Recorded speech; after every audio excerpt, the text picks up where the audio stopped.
Lucita's POV. Nagkulong ako sa kwarto pagka-uwi namin. Kasama ko si Ophel para lang hindi ako matakot. Pagkatapos kong maligoy pinili ko matulog sa kwarto ni Mr. Cheng. Kahit na sobrang dilim ng kwarto niya. Yakap-yakap ko ang unan habang nakapikit. Hindi ko alam kung bakit masama ang loob ko kay Jasper. Nagtatampo ako sa ginagawa niya. Mas lalo lang sumama ang kalooban ko na kahit alam niyang galit ako sa kanya, hindi man lang niya pinilit na kausapin ako na para bang baliwala lang sa kanyang nararamdaman ko. Maya-maya pa'y bumukas ang pintuan. May naamoy akong pagkain. Bumangon ako ngunit nakasara na ang pintuan. Mr. Cheng? Tawag ko nang hindi ko makita ang mukha niya. Naramdaman kong inilapag niya ang pagkain sa mesa bago lumapit sa akin. Wala siyang sinabi na kahit anong ngunit naramdaman kong marahang pagdampi ng labi niya sa noo ko. Kusa na lang tumulo ang luha ko. Naroon ulit ang bigat sa dibdib ko dahil sa tampo ko kay Jasper. Shh! Aniya kaya mas lalo lang akong naiyak. Ako nang kusang yumakap sa kanya. Ibinaon ko mukha ko sa leeg niya. Are you hurt? Tumango ako. I'm sorry. Umiling ako kasi wala naman siyang kasalanan. Isa pa wala namang may kasalanan talaga. Hindi ko lang mapigilang hindi magtampo sa nangyari. Hinayaan lang ako ni Mr. Cheng na yakapin siya hanggang sa ako nang tuluyang kumalma. Ngayon nakahiga na ako sa dibdib niya. Siya naman hinihimas ang likuran ko na tila ba'y pinapatahan ako at sinasamahan pa niya ng mababaw na paminsan-minsang halik sa noo. Tumingala ako para tignan siya. How are you now? Ngumuso ako dahil para siyang may anak na pinapatahan. Para naman akong bata nito sa ginagawa mo. I heard him giggle as he pinched my nose. Cause you are. Sumimangot ako't narinig ang mahinang pagtawa niya. Hindi na kaya ako bata. Sabi ko na sa lubong ng kilay dahil sa sinasabi niya. Yes, of course. Hindi ako magpapakasal sa bata and besides, agad kong sinubsob ang mukha ko sa dibdib niya na tinawanan niya lang.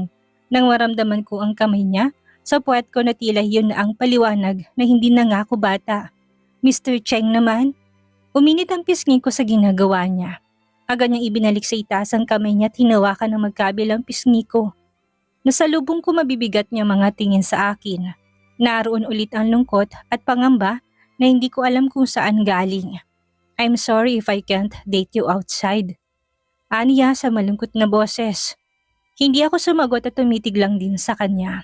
I'm sorry if I can't hold your hands, walk with you. Sundin ka sa school na kasama ko sa labas. Sa maraming tao. I wanted to do that but I just can't. Ramdam kong bigat sa sinasabi niya. Pakaramdam ko may tinatago siya na hindi niya kayang sabihin sa akin. Ang marinig siya na sinasabi ay enough na sa akin para sabihing mabait siyang tao. Ang marinig sa kanyang mga katagang yan ay sapat na para sabihing sincero siya at nasa tama ako. Baka sa tamang panahon, mahinang sabi ko na hindi inaalis ang paningin sa kanya. Sa tamang panahon, pag-uulit niya sa sinabi ko saka ako hinalikan sa noo. Dahil nagdala siya ng pagkain kanina, doon lang kami kumain sa kwarto niya. Hindi ko alam kung anong oras siyang umuwi basta ang alam ko lang, yun ang mahabang pag-uusap namin bilang mag-asawa. Natulog kami ngunit ang isipan ko'y kung anong ginagawa ni Jasper. Kinakabahan ako. Masaya akong kausap ang asawa ko, ngunit ginagambala ng ibang lalaking isipan ko.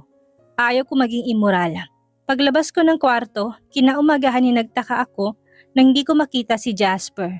Ang naabutan ko'y si Kim. Nakasandal siya sa upuan habang nagbabasa ng dyaryo. Good morning, princess. Kumunot ang noo ko sa sinabi niya. Bakit niya ako tinawag na princess? Hindi ako si princess. But you ako sa princess now. You live in this huge mansion. You can have everything nang hindi mo alam. You have the power that you can't even imagine. Nakangiting niya. Anong everything na naman tong tinutukoy niya? By the way, I already prepare your breakfast. Nagulat ako sa sinabi niya. Ayos ng breakfast ko? Pinagsingkitan ko siya ng mga mata. What? I'm a chef. Natatawang sabi niya tagad na tumayo sa kahinila ko papuntang kusina. Tama nga sinabi niya dahil maraming nakahandang pagkain sa mesa. Umupo ako, agad niya ako pinagsandakan ng pagkain. Una niya nilagay ang chicken soup. Sa bowl saka naglagay din siya ng adobo sa plato ko. Have a taste. Nakangiting niya. Kumuha ko ng kutsara at dahan-dahan tinikman ang niluto niya. Ang sarap ng pagkakaluto niya. Nang tignan ko siyang nakasalubong ko mga tingin niya na naghintay sa sasabihin ko. Ngumiti ako. Ang sarap. Masayang sabi ko sa kanya. Sandali siya natigilan at bahagyang lumayo. Bakit? May mali ba sa sinabi ko? Kumain ka na para mahatid na kita sa pinapasukan mo.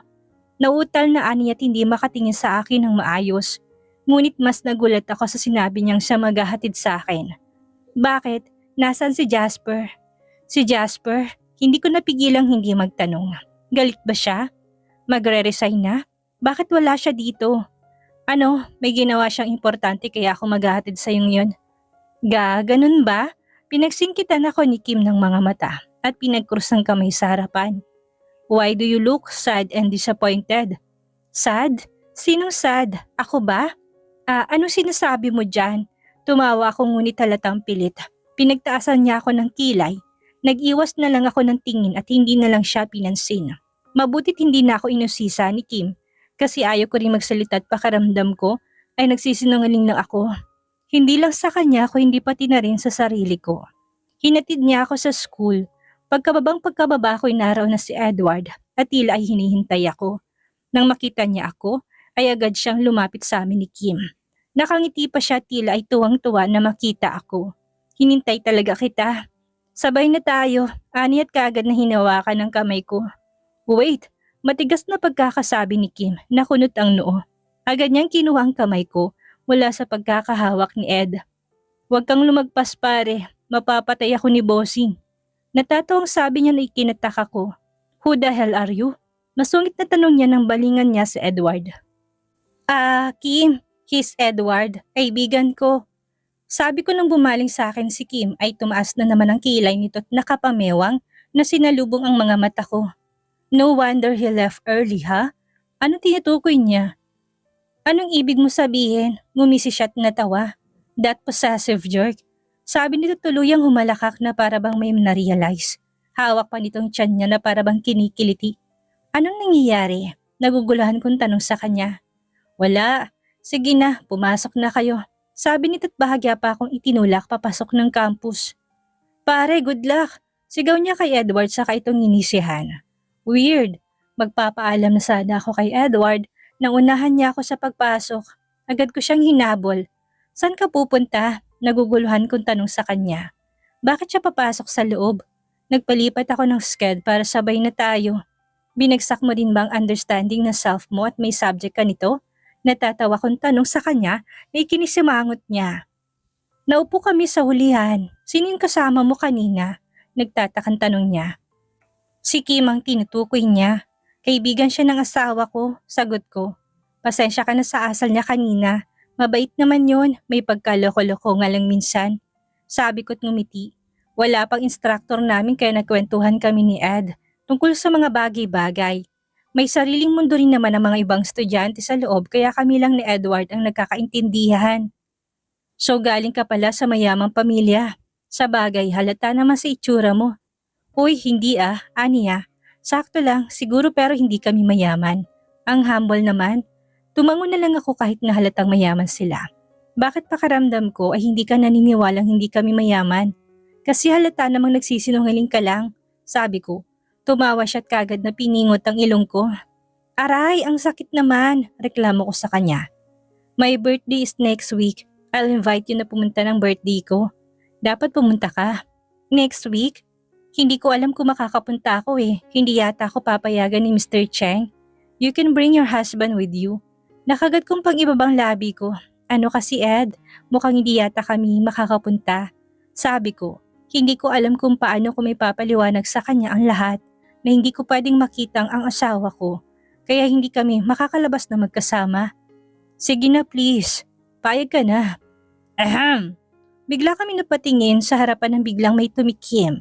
Pakaramdam ko'y nanigas ako sa kinauupuan ko nang makasalubong kong masama niyang tingin na ipinukol niya sa akin. Stop talking. Pay some respect.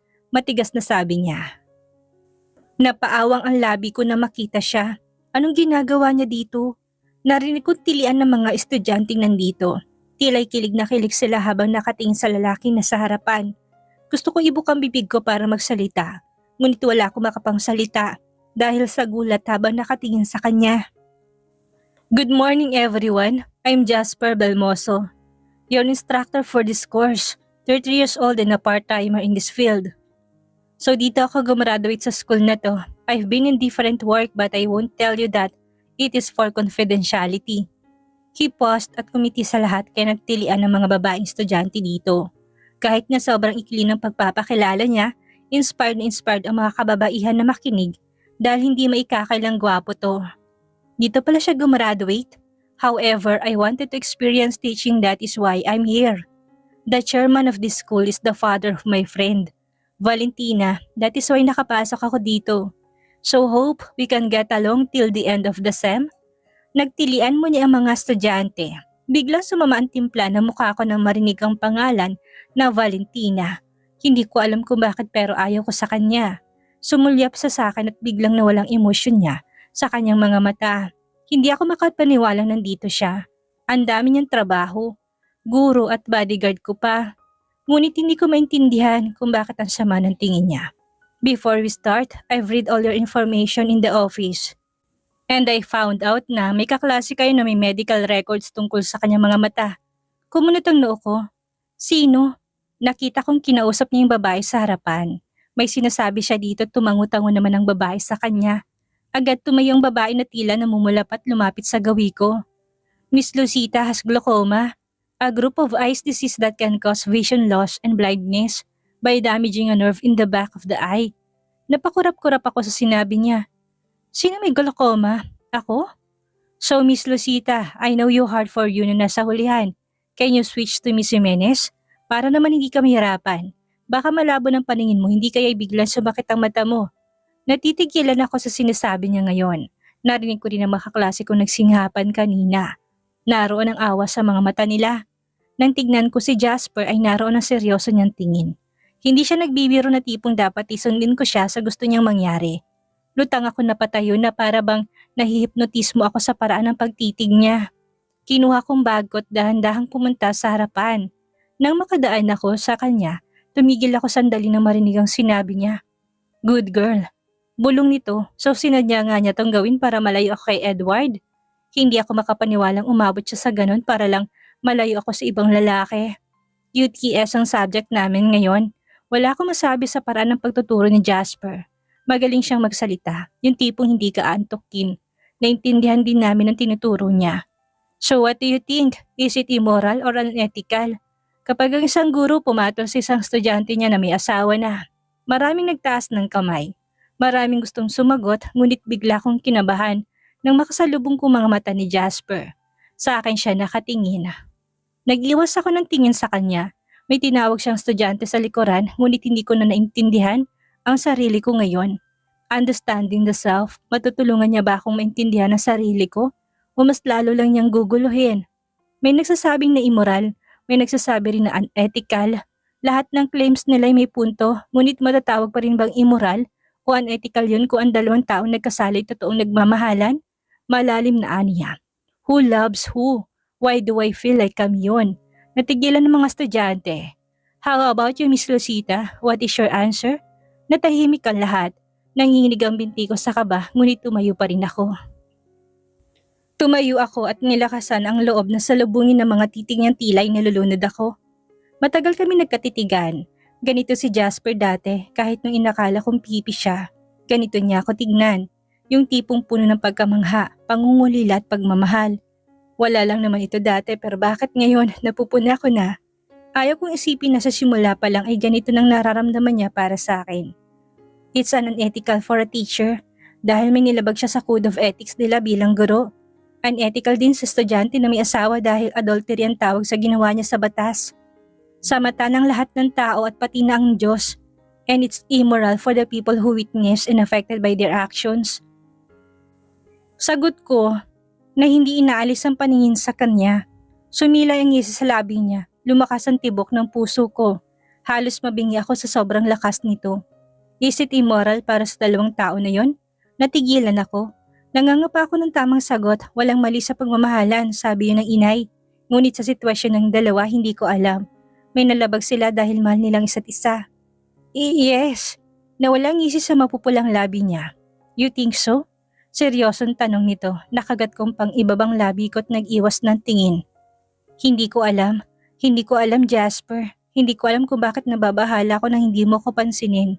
Hindi ko alam kung bakit naiinis ako nung inuna mo si Valentina kaysa sa akin. Hindi ko na alam. Agad ko niligpit ang gamit ko nang matapos ang klase. Huminto si Edward sa gilid habang yung mga estudyante yung mirit pa ng litrato kay Jasper. Tayo na, aya ni Ed sa akin. Tumangok at kinuha ang bag ko. Paalis na kami nang bigla akong tawagin ni Jasper. Dahilan kung bakit napahinto ang lahat. Stay here, Miss Lucita. May pag-uusapan pa tayo about your eyes condition as per the chairman requested. Besides, magpapatulong din ako sa iyo para sa upcoming celebration ng English Month.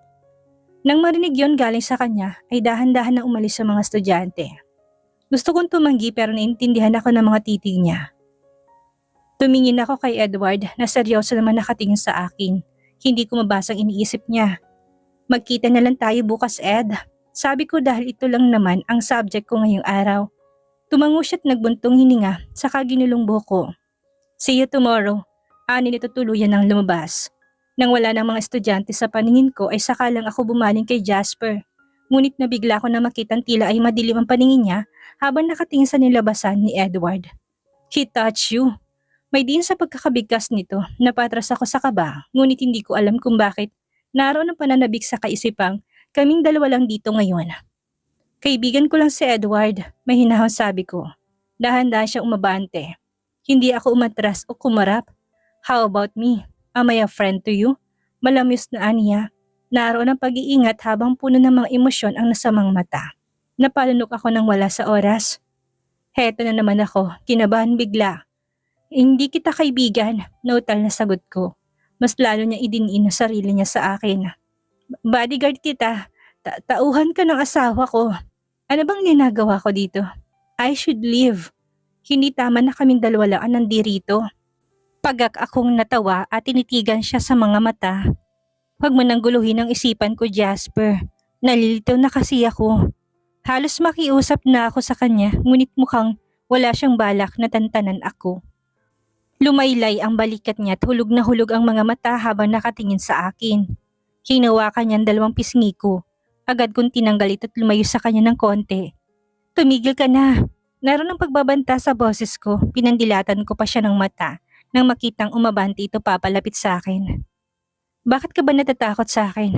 Mali ka, Jasper. Hindi ako takot sa'yo. In fact, kapag kasama kita, pakaramdam ko'y ligtas ako.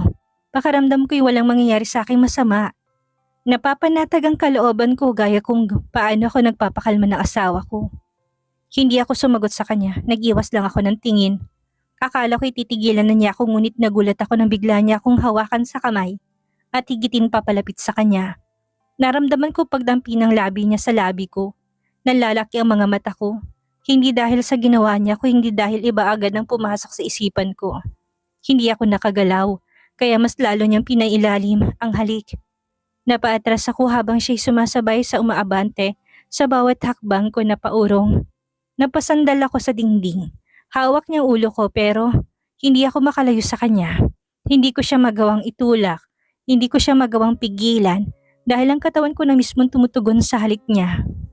Mahigpit ang pagkakahawak ko sa laylay ng damit ko na paawang ang labi ko para lumanghap ng hangin. Sumasabay ang labi ko sa mga ginagawa niya. Tila may sariling isip ito na sumusunod kay Jasper. Pareho naming habol ang hininga namin matapos niyang lubayan ang mga labi ko. Puno ng emosyon ng mga mata niya nakatingin sa akin habang ako'y kunutang-unong natiningnan siya. Sinil niya ulit ako ng halikan, this time binuhat niya ako. Mas diniin niya sarili niya sa akin. Nakagat kong pang ibabang labi ko na para bang pinipigilang makagawa ng ingay. Habol hindi nga agad niya binaon na mukha niya sa leg ko. I'm feeling hot. Akala ko ba ayaw mo halikan hanggat hindi ko gusto? Tanong ko habang hawak ang buhok niya. You provoke me. Huwag ka na sumama sa aso na yon. Si Edward marahil ang tinutukoy niya. Hindi siya aso, Jasper. Pumingo siya. He still a pet to me. Hindi lang ako sumagot para makipag-away sa kanya. Wala akong makapang pagsisisi sa sarili ko sa halik na pinagsaluhan namin. At mas lalong pakaramdam ko si Mr. Cheng ang kahalikan ko kanina. Kaya hindi agad ako nakareact. Sa paraan ng paghalik niya, sa paraan ng paghaplos niya, sa lahat, si Mr. Cheng ang nakikita ko. Hindi naman siya si Mr. Cheng, hindi ba? Bakit bumalik na naman ang pagdududa ko sa kanya? Ang sabi ni Valentina, kaibigan niya si Mr. Cheng. Ngunit kay Jasper siya lagi nakadikit. Kung empleyado lang si Jasper ng asawa ko, hindi siya dapat ganun makipag-usap sa mga kaibigan ni Mr. Cheng. Tinatawag lang niya sa pangalan si Kim instead o addressing them sir. Napaka-misteryoso ng asawa ko, same as Jasper. Ngayon nga, nagulat ako na graduate siya ng business ad dito. If tama ang pagkakaalala ko, narinig ko si Aldrich nung pumunta sila ng bahay na tinawag niya si Jasper na Yuan. Kilala sa amin si Mr. Cheng o Yuan Cheng. Pinagsawalang bahala ko yun, ngunit ngayon hindi ko na alam. Sino ba talaga kayo, Jasper? Mr. Cheng, iisa lang ba kayo? Pero bakit niya ginagawa to? Anong makukuha niya para lituhin ako ng ganito? Pero tama nga bang hinala ko? O ginagawa ko lang ito para pagtakpan ang ka-immoral lang na nagawa ko? Ano pa man, there's no guilt nor conscience ang nakakapako sa sarili ko after that kiss. Ngumiti si Jasper sa akin. Aalis na ako, nailang nasabi ko. Ngunit tinawakan niya ako sa kamay kaya napatingin ulit ako sa kanya. Sabay na tayo. Naroon ang pagsusumamo sa mukha niya. Dahan-dahan akong tumango. Kinuha niya mga gamit niya na sa stand. Habang pinagmamasdan ko siya, naroon ang ideya sa isipan ko kung tama o mali bang hinala ko. I need the proof. Kung siya ba o hindi si Mr. Cheng. Magkaibang boses nila, ngunit minsan nagiging tunog ni Jasper ang asawa ko. Magkaiba sila ng kulay ng mata, ngunit minsan nakikita ko naging gray ang kulay ng mata ni Jasper kahit na brown ito. Hinala ko may suot siyang contact lens araw-araw. Hindi naman sapat para sabihin siya si Mr. Cheng. Dahil pareho silang humalik, hindi sapat para mapatunayang iisa lang sila dahil doon. Hindi ko masyadong kilala ang asawa ko, ngunit I am certain na may tattoo ito sa likuran niya. 2 crescent moons facing each other. Kung may ganoong tattoo si Jasper, sobrang coincidence na para itanggi niya pa. I wonder why. Kung sakaling tama ako, bakit umabot siya sa puntong magpapanggap bilang ibang tao sa harapan ko? Anong plano niya? Ngayon tumintindi ang paghihinala ni Lucita kay Jasper. Magagawa kaya niya mapatunayan na si Jasper at Mr. Cheng na asawa niya iisa? Sakaling mapatunayan niya to, anong gagawin niya? Yan ang ating aalamin sa susunod nating kabanata.